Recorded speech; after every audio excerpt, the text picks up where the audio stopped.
जय मसीह की। प्रभु यीशु मसीह के महान और सर्वोच्च नाम से मैं आप सबके पास आती हूँ। आइए प्रार्थना करेंगे वीडियो को शुरू करने से पहले। हे हमारे स्वर्गीय जीवित पिता, पवित्र परमेश्वर, आपके पवित्र चरणों तले इस समय आते हैं। प्रभु जी, आपके पवित्र नाम को बड़ाई करते हैं, स्तुति करते हैं, जय जयकार करते हैं। प्रभु, आप हमें जो समय दिया इसके लिए हम धन्यवाद देते हैं। प्रभु जी, आप हम सबसे बातें करिए। हम सब ज़रूरतमंद लोग हैं प्रभु, सबको हम आपका ज़रूरत है। प्रभु, आप हमसे बातें करिए और सुनने वाले हर एक भाई बहनों को आशीष दे, ताकि आपका वचन पवित्र आत्मा के द्वारा आप उन्हें समझाइए। छोटी सी प्रार्थना प्रभु यीशु मसीह के नाम से रखती हूँ, सुनिए और ग्रहण करें। आमीन। आइए हम लोग आज के दिन पढ़ेंगे पहला राजा उसका 13 अध्याय, और उसका मैं 1 और 2 वचन आपके लिए पढ़ रही हूँ। तब यहोवा से वचन पाकर परमेश्वर का एक जन यहूदा से बेतेल को आया, और यारोबाम धूप जलाने के लिए वेदी के पास खड़ा था। उस जन ने यहोवा से वचन पाकर वेदी के विरुद्ध यों पुकारा, वेदी है वेदी, यहोवा यूँ कहता है कि सुन, दाऊद के कुल में योसिया नामक एक लड़का उत्पन्न होगा। वो उन ऊंचे स्थानों के याजकों को जो तुझ पर धूप जलाते हैं तुझ पर बलि कर देगा, और तुझ पर मनुष्यों की हड्डियां जलाई जाएंगी। प्यारे भाइयों और बहनों, यहाँ पर आप जानते हैं परमेश्वर से वचन पा करके परमेश्वर का एक जन आता है जो यहूदा से बेतेल आता है, और उसके पास कोई चीज़ नहीं है भाई और बहनों, उसके पास सिर्फ परमेश्वर का वचन था। और उसने आकर के बड़ी निडरता के साथ कहता है, हे वेदी, परमेश्वर यहोवा यूँ कहता है कि ये वेदी के ऊपर जो आज के दिन धूप जलाया जाता है, मूर्ति पूजा किया जाता है, ऐसे समय आएगा जो दाऊद के कुल में से योसिया नामक एक छोटा लड़का जो 8 साल में जो राजा बन जाता है, और वो आएगा और वेदी तेरे ऊपर वो मनुष्यों की हड्डियां जलाई जाएगी, और याजकों को भी वो वहाँ पर जलाया करेगा। वहाँ पर लिखा है तुझ पर बलि कर देगा, याजकों को भी बलि कर देगा, और तुझ पर मनुष्यों की हड्डियां जलाई जाएंगी। प्यारे भाई और बहनों, ये बात को परमेश्वर का जो जन आता है यहूदा से बेतेल को, और इसका पृष्ठभूमि आप सबको ही जानते हैं। इसका जो कॉन्टेक्स्ट है, यारोबाम जो उस समय राजा था, और यारोबाम सारा इसराइलियों को बहुत ही पाप करवाया था, और लोग परमेश्वर को छोड़ दिए थे, भूल गए थे। और यारोबाम के बारे में भी परमेश्वर कहता है कि तू मुझे अपना पीठ दिखाया है। प्यारे भाई और बहनों, ऐसे समय आ गया, इसराइली लोग परमेश्वर को बुरी तरह से ठुकरा दिया था, और यारोबाम मूर्ति भी बनाता है और बछड़ा बनाता है, और कहता है, हे इसराइल, तेरा परमेश्वर यहोवा यही है जो तुझे मिस्र देश से निकाल लाया है। प्यारे भाई और बहनों, युग युग से ये होता आया है, जब मनुष्य पाप करता है, जब प्रभु के लोग पाप करते हैं, तो परमेश्वर उनको उनके पाप से छुटकारा देने के लिए, चाहे बताने के लिए, अपने नबियों को, अपने भविष्यवक्ताओं को परमेश्वर भेजता है। और ये जो नबी यहूदा से जो आया है, आप उसको छोटा नबी मत सोचिए, वो एक बहुत ही पावरफुल नबी था, और वो स्वयं परमेश्वर का वचन लेके आया था। प्यारे भाई और बहनों, और वो प्रभु के पास, प्रभु के साथ अपना इंटीग्रिटी में चला भी, क्योंकि परमेश्वर उसको ये आज्ञा दिया था कि इस स्थान में तुम ना तो रोटी खाना, ना तो पानी पीना, जिस मार्ग से तो आया है उस मार्ग से तुम ना लौटना। प्यारे भाई और बहनों, मैं आपके लिए वचन पढ़ रही हूँ। पहला राजा 13 अध्याय का 16 वचन। उसने उससे कहा, मैं ना तो तेरे संग लौट सकता, और ना तेरे संग घर में जा सकता हूँ, और ना मैं इस स्थान में तेरे संग रोटी खाऊंगा, ना पानी पीऊंगा, क्योंकि यहोवा के वचन के द्वारा मुझे ये आज्ञा मिली है कि वहाँ ना तो रोटी खाना और ना पानी पीना, और जिस मार्ग से तू जाएगा उससे ना लौटना। प्यारे भाई और बहनों, आप जानते हैं परमेश्वर का जन को ये प्रभु का वचन मिला था, प्रभु ने ये आज्ञा दिया था। और आप जानते हैं परमेश्वर का वचन, जो परमेश्वर हमसे कहता है हमें उसे मानना चाहिए। परमेश्वर का वचन जो भविष्यवाणी हो, चाहे प्रभु का कोई भी वचन हो, वो समय पर पूरा हो जाता है। प्यारे भाई और बहनों, आप ये मत सोचिए कि परमेश्वर का वचन पूरा नहीं होगा। प्रभु का वचन बोलता है, आदि में वचन था, वचन परमेश्वर के साथ था, और वचन परमेश्वर था। यूहन्ना रचित सुसमाचार 1 अध्याय का 1 से 3 वचन के अंदर हम इस बात को पाते हैं। प्यारे भाई और बहनों, प्रभु परमेश्वर ये भी कहता है, तो अपने नाम से बढ़कर अपने वचन को अधिक महत्व देता है। प्यारे भाई और बहनों, हमारा परमेश्वर जो वचन कहता है वो वचन अवश्य ही पूरा हो जाता है। आप मत सोचिए परमेश्वर कहता है और वो पूरा नहीं होगा। ये भविष्यवाणी जो किया है, ये यहूदा से जो आया हुआ नबी, ये एक दिन जरूर पूरा होगा। और आप वचन में जाइए तो आपको ये बात पूरा होता हुआ आपको नजर आएगा। और योशिय्याह बोल के राजा आता है और उसने जो जो काम ये नबी बोला था वो सब चीज़ हो जाता है। तो ये नबी के ऊपर उस समय जो राजा यारोबाम बहुत गुस्सा हो जाता है और उसको बोलता है उसे पकड़ लो, उसे पकड़ लो। हाथ बढ़ाता है तो उसका हाथ सूख जाता है। तो यारोबाम कहता है परमेश्वर का नबी को, entreat for me to the Lord, परमेश्वर से अपने परमेश्वर को मेरे लिए मना, परमेश्वर से प्रार्थना कर। तो परमेश्वर का नबी प्रार्थना करता है और उसका हाथ ज्यों का त्यों हो जाता है। भाई और बहनों, ये आश्चर्य कर्म देखे और ये जो परमेश्वर का जन जो भविष्यवाणी किया था और इसका चिन्ह क्या है, मेरा जो बात मैं कह रहा हूँ ये बात अवश्य पूरा होगा और भविष्य में पूरा होगा और फ्यूचर में होगा, निकट भविष्य में वो होगा। उसका साइन क्या है? उसका साइन उसने ये कहा कि 3 वचन को मैं पढ़ रही हूँ। उसने उसी दिन यह कहकर उस बात का एक चिन्ह भी बताया कि यह वचन जो यहोवा ने कहा है उसका चिन्ह यह है कि ये वेदी फट जाएगी और उस पर की राख गिर जाएगी। और वो जैसा बोला भाई और बहनों, वैसे ही वेदी फट गया और उसमें की राख भी नीचे गिर गया। तो यारोबाम गुस्सा होता है और उसे पकड़ लो कहता है।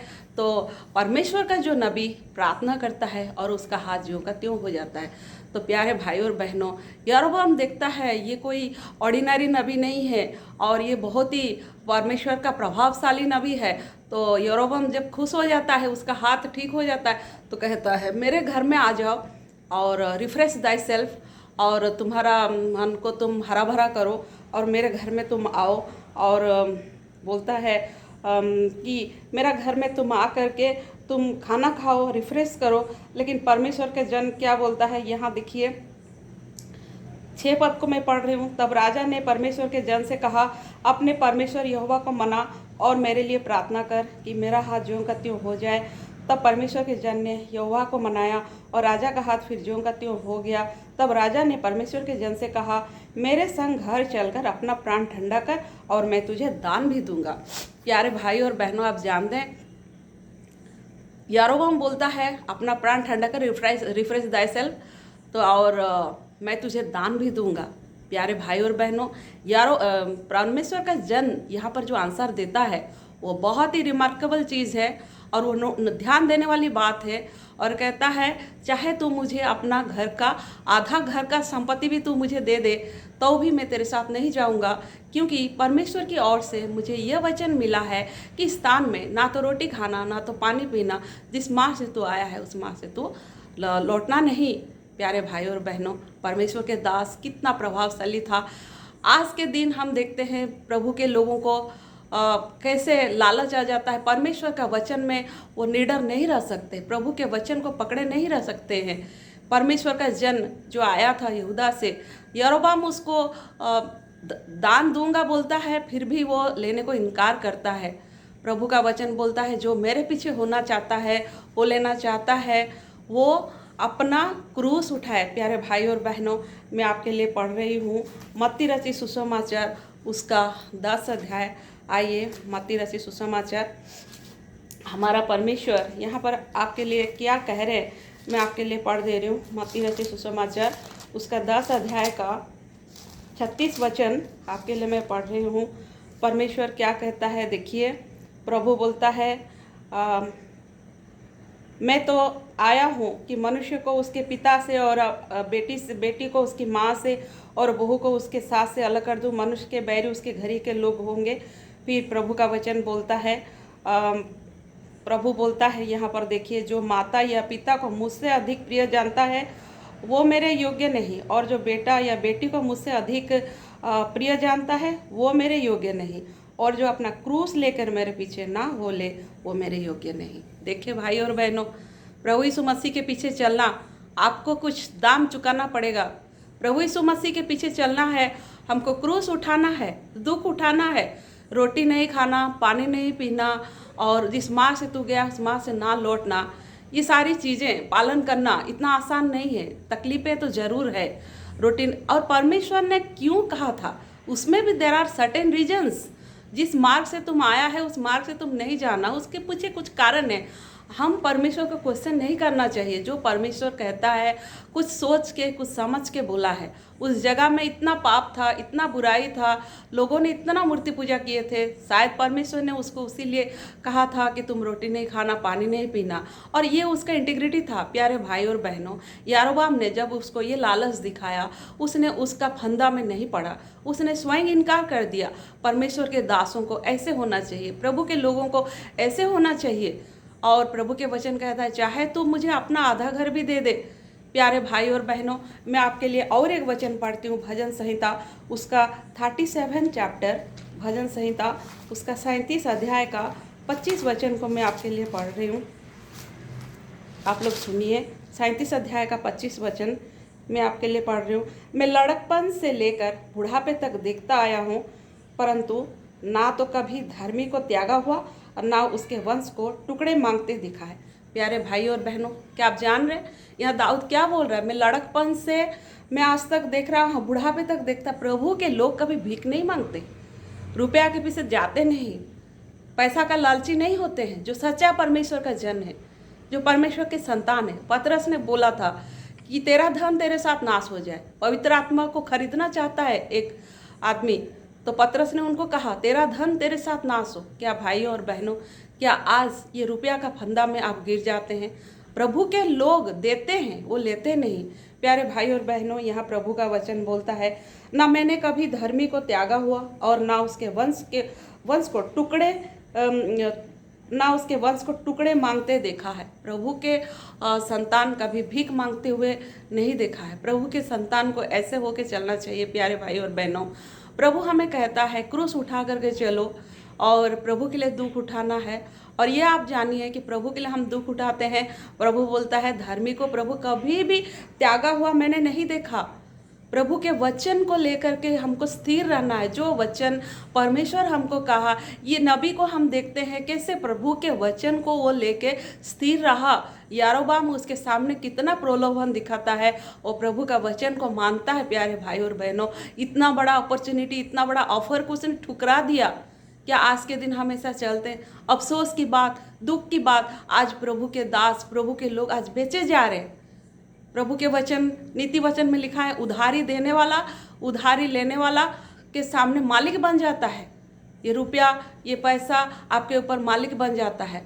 परमेश्वर बोलता है तुम धन और परमेश्वर दोनों का सेवा नहीं कर सकते। प्यारे भाई और बहनों, आज हमको क्रूस उठाना है। प्रभु यीशु मसीह कहता है, प्रभु यीशु मसीह के पीछे चलना, क्रूस उठा के चलना है। ये नहीं कि हमको, प्रभु कहीं पर भी नहीं बोला है कि हमको तुमको ऐसा ऐसा ब्लेसिंग मिलेगा, लेकिन हमको क्रूस उठाना है, तब जाके क्रूस के बाद हमको क्राउन मिलेगा। प्यारे भाई और बहनों, अपने आप को इनकार करना है, क्रूस उठाने, प्रभु के वचन के लिए हमको स्थिर रहना है। और एक वचन मैं आपके लिए दिखा रही हूँ, मत्ती रचित सुसमाचार उसका 13 अध्याय, जो कि आप लोग सबको ही भली भांति जानते हैं। 4 प्रकार की जमीन के बारे में है। वहाँ पर एक वचन लिखा है, देखिए मैं 13 का 20 वचन को मैं आपके लिए पढ़ रही हूँ। और जो पथरीली भूमि पर बोया गया वो यह है, जो वचन सुनकर तुरंत आनंद के साथ मान लेता है। प्यारे भाई और बहनों, आज प्रभु का वचन, चंगाई मिल गया, बेनिफिट मिल गया, आशीष मिल गया, तुरंत मान लेते, यीशु मसीह को खुश हो जाते हैं, प्रेम करते हैं। लेकिन कितना दिन तक, प्यारे भाई और बहनों, कितना दिन तक यीशु मसीह के साथ आप साथ में रहते हैं? 5 रोटी 2 मछली को प्रभु यीशु मसीह ने 5000 लोगों को खिलाया। प्रभु यीशु मसीह के पीछे जो भीड़ चलता था 5000 लोग। लेकिन जब प्रभु यीशु मसीह क्रूस में थे, कितने लोग थे?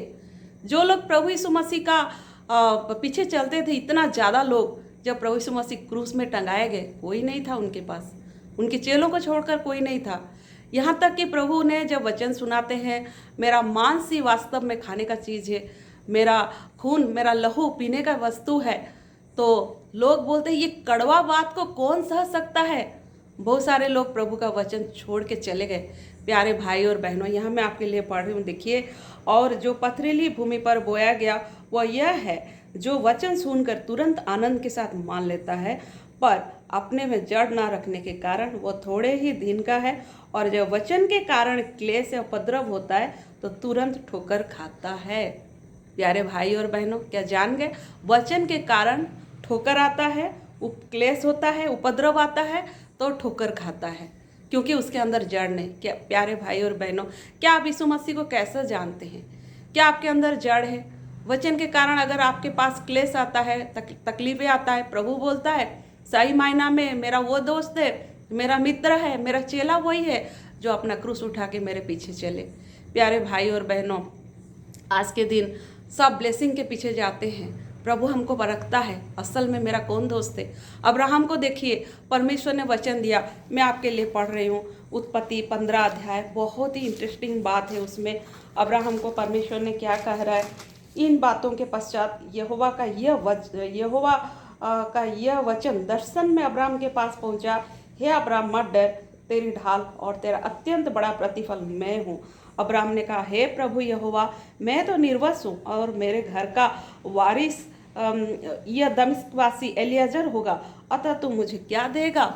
अब्राहम परमेश्वर को बोल रहा है, प्रभु बोल रहे हैं, Abraham I am thy shield and exceeding great reward, मैं तेरा ढाल हूँ, मैं तेरा प्रतिफल अत्यंत बड़ा प्रतिफल मैं हूँ। अब्राहम बोलते, प्रभु तो आज तक तो मुझे एक संतान भी नहीं दिया, बच्चा भी नहीं है, मेरा कोई वारिस नहीं, मैं तो निर्वंश हूँ, ये दमिश्कवासी एलियाजर ये मेरा वारिस बनेगा। लेकिन प्रभु क्या कह रहे? और अब्राहम ने कहा, मुझे तो तू वंश नहीं दिया, और क्या देखता हूँ कि मेरे घर में उत्पन्न होगा एक जन मेरा वारिस होगा। तब यहोवा का यह वचन उसके पास पहुँचा, ये तेरा वारिस ना होगा, तेरा जो निज पुत्र होगा वही तेरा वारिस होगा। और उसने उसको बाहर ले जाके कहा, आकाश की ओर दृष्टि करके तारागण को गिन, क्या तू उनको गिन सकता है? फिर उसने उससे कहा, तेरा वंश ऐसा ही होगा। उसने यहोवा पर विश्वास किया और यहोवा ने इस बात को उसके लेखे में धर्म गिना। प्यारे भाई और बहनों, परमेश्वर कहते हैं तुम आसमान के तारों को देखो, ऐसे तेरा वंश होगा। और आज हम देखते हैं एक्चुअली अब्राहम का वही संतान है, अनगिनत हैं, सबका मूल पिता अब्राहम है। क्रिश्चियन, मुस्लिम और यहूदी तीनों का मूल पिता है, सबको अब्राहम को मानते हैं। कितना बड़ा प्रभावशाली व्यक्तित्व अब्राहम है। परमेश्वर उसको संतान नहीं दिया था, प्रभु ने अपना वचन बोला था, और प्रभु का वचन क्या कहता है? और यहोवा पर विश्वास किया और यहोवा ने इस बात को उसके लिखे में धर्म गिना। प्यारे भाई और बहनों, परमेश्वर ने जो वचन देता है, क्या आप उसको विश्वास करते हैं? श्योरली वो वचन पूरा होगा। परमेश्वर ने जो वचन देते हैं हम उसको विश्वास करना चाहिए, वचन में अटल रहना चाहिए। कई एक बार ऐसे होता है, परमेश्वर वचन देता है, प्रोमिस करता है, सर्टेन थिंग्स प्रोमिस करता है, हम भूल जाते हैं। लेकिन हमारा परमेश्वर वाचा पालने वाला, वाचा बांधने वाला और वाचा पालने वाला, वो भूलता नहीं। परमेश्वर अपनी प्रतिज्ञा के बारे में देर नहीं करता। प्रभु जो वचन बोला है भाई और बहनों, मेरा अपना प्रैक्टिकल एक्सपीरियंस में बोलती हूँ, प्रभु का वचन कभी निष्फल नहीं जाता।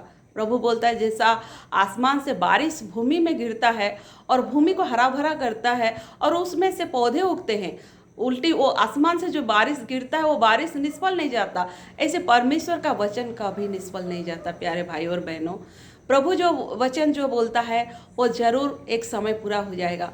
तो ये जो नबी को परमेश्वर ने जो वचन बोले थे, इस स्थान में तुम रोटी नहीं खाना, तुम उसमें पानी नहीं पीना, और जिस मार्ग से तू आया उस मार्ग में तुम नहीं लौटना, उसके पीछे कुछ रीजन था जिसके लिए परमेश्वर ने उसको कहा था। और कुछ हद तक ये नबी ने प्रभु का बात को माना, अपने इंटीग्रिटी में चला। प्यारे भाई और बहनों, आप अपने इंटीग्रिटी में चलेंगे, आप रोटी नहीं खाएंगे, पानी नहीं पिएंगे, आपका जान नहीं जाएगा। आप क्रूस उठा के चलेंगे, आपका जान नहीं जाएगा। प्रभु का वचन बोलता है, मनुष्य सारा जगत प्राप्त करे और अपना प्राण का हानि उठाए तो उसे क्या लाभ है? आप सारा दुनिया प्राप्त करेंगे प्यारे भाई और बहनों, लेकिन आपका प्राण, आपका आत्मा नरक में जाएगा। आप अपना आत्मा का आप हानि उठाएंगे, क्या लाभ है? प्यारे भाई और बहनों, ये जो नबी परमेश्वर के वचन पर विश्वास किया, कुछ हद तक हम अपने अगले वीडियो में आपको बताएंगे कि क्या होता है। प्यारे भाई और बहनों, क्या आज के दिन हम परमेश्वर के वचन पर ऐसे अटल रहते हैं? प्रभु ने मुझे वचन दिया, अवश्य ही वो पूरा होगा। प्रभु कभी झूठ नहीं बोलता। इस्राएल के परमेश्वर कभी झूठ नहीं बोलता। प्रभु का जो वचन है वो पूरा होगा, समय पर पूरा होगा। और हमको क्लियरली एश्योरेंस रहना चाहिए। जैसा कि मैंने अपना पहला वीडियो में भी आपको बताई थी, प्रभु ने मुझे पाप क्षमा का एश्योरेंस दिया और उसके बाद शैतान मुझे डराने नहीं सका। देख, शांति के लिए मुझे बड़ी कड़वाहट हुई, लेकिन तूने मुझे स्नेह करके मेरे सारे पापों को अपने पीठ के पीछे फेंक दिया। यशायाह 38 अध्याय का 17 वचन। अगर प्रभु आपको कुछ वचन देते हैं, प्रभु आपसे बात करते हैं, तो आप उसमें एश्योरेंस रखिए, हाँ ये मुझे प्रभु ने कहा है। हमारा परमेश्वर बात करने वाला है। प्यारे भाई और बहनों, ये जो नबी है प्रभु का बात को तो माना। यारोबाम राजा था, राजा का प्रलोभन को ठुकरा देना उसके लिए आसान हो गया, लेकिन आप मत सोचिए कि परमेश्वर का ये जो नबी ये सक्सेस हो गया। प्यारे भाई और बहनों, शैतान हमारे पीछे लगा हुआ है। शैतान जानता है कि ये राजा है और राजा उसको प्रलोभन देता है, उसको ठुकराना इसके लिए इजी हो जाता है। मैं उसके सामने एक ऐसा कैरेक्टर को लेके जाऊंगा, ऐसे आदमी को लेके जाऊंगा कि उसके बात को ठुकराना इसके लिए मुश्किल होगा। प्यारे भाई और बहनों, उसके बारे में मैं आपको अपना अगला वीडियो में बताऊंगी। आइए हम प्रभु परमेश्वर से छोटी सी प्रार्थना करें। हमारे महान अनुग्रहकारी स्वर्गीय जीवित प्रभु, जीवित परमेश्वर, आपके प्यारे वचनों के लिए धन्यवाद देते हैं। हमारे भाइयों को, हमारे बहनों को आशीष दे। आज के दिन तेरे वचन जो भी सुनते हैं प्रभु जी, जहाँ कहीं पाए जाते हैं प्रभु, हर एकों का दुख तकलीफ घटी कमी पूरा करे और प्रभु यीशु मसीह को हृदय में ग्रहण करने के लिए और परमेश्वर का प्रेम को चखने के लिए, परमेश्वर की जो बहुतायत का जो प्रभु जी अगम्य धन है, अगम्य ज्योति है, और प्रभु जी जो सुख है, चैन है, वो सबको पाने में सहायता करिए प्रभु। उनके हृदय में आप बातें करिए। छोटी सी प्रार्थना प्रभु यीशु मसीह के नाम से रखती हूँ, दया से सुनिए और ग्रहण करिए। आमीन। जय मसीह की।